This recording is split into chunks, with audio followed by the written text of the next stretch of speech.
Tony O'Sullivan. This is Hassan Piker. This is my dog Kaya. I thought you legitimately were gonna work out. I could do some weights. He's a social media superstar with almost 3 million followers on the video streaming platform Twitch. They're eating the pets. So this is that whole masculinity thing people are talking about, huh? And he's part of a growing group of streamers and podcasters reaching young men online, a space Trump tapped into to reach young male voters. Punch in, then you won't be able to see that he's not doing any weights. But Hassan is not a Trump supporter. He's a progressive, a fan of Bernie and AOC. The Democratic Party even invited him to the DNC in August. One thing we've been hearing for weeks now is that the left needs a Joe Rogan. Yeah.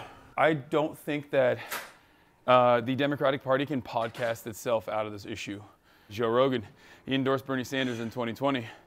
Maybe they should do an autopsy on why he left the party. I like to work out. I'm very bro-y. A lot of people look at the optics of that and they don't like it. They think like, oh, well, he's a little toxic, isn't he?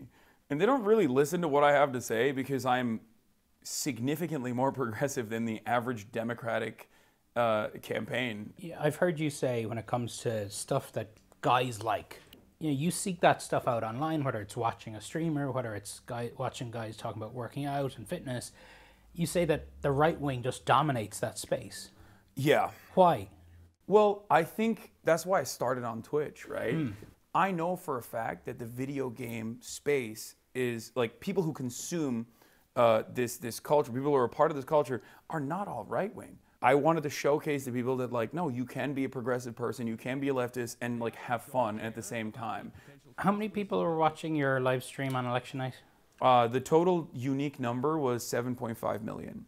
There's a general sense that when it comes to the world of podcasts, alternative media, I don't even know what you want to call it, that Trump did a much better job with that than Democrats and Harris. Absolutely. I think that's true. I was a naysayer early. When I saw the Aiden Ross collab, I thought this doesn't have motion. So this is Trump with Aiden When Ross. Trump went on Aiden Ross's stream, I was like, it was awkward, it was weird. But then I saw Trump on Theo Vaughn, and he started talking about cocaine, and I was like, uh-oh, this humanizes him. Cocaine a stronger Oh yeah. up? Yeah. Cocaine will make So you're way up with cocaine more than anything else you can think of. Cocaine will turn you into a damn owl, homie. You know what I'm saying? Yeah. It'll. Harris did consider going on Joe Rogan, Yeah. but she didn't. So that was a mistake as well, I think, because Joe Rogan can't deliver adversarial interviews if his life depended on it. What is it that the Democrat Party has to do differently? Well, I think that they need to change their policies. It's a policy thing. Yes, it's 100% a policy thing. 'Cause I'll say, right- which is the boring answer. Although it would be very self-serving for me to say, I'm the left's Joe Rogan, the Democratic Party should give me millions of dollars. That's not going to solve this problem. What will solve this problem is if the Democratic Party actually adopts real left-wing economic populist messaging instead of purposefully avoiding that stuff because they're terrified of upsetting their corporate donors. I think Trump speaks to male insecurities better, and I think Trump speaks to the anger that people have, whereas the other side of the political spectrum does not speak to that anger at all. There's been a lot of controversy around you. Yes. The way you talk about Israel is viewed by some as anti-Semitic. Yeah. Are you anti-Semitic?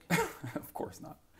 The real problem here is that I'm an anti-Zionist. The real problem here is that I'm extremely critical of Israel and all of the information that's readily available, especially on social media for so many people that don't necessarily rely on mainstream media any longer to get their information.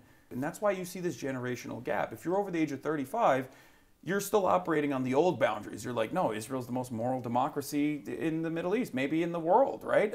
And I think that the major generational divide that is, I think, in a very damaging way, feeding into the mistrust overall that people have with mainstream news in general, is coming from that.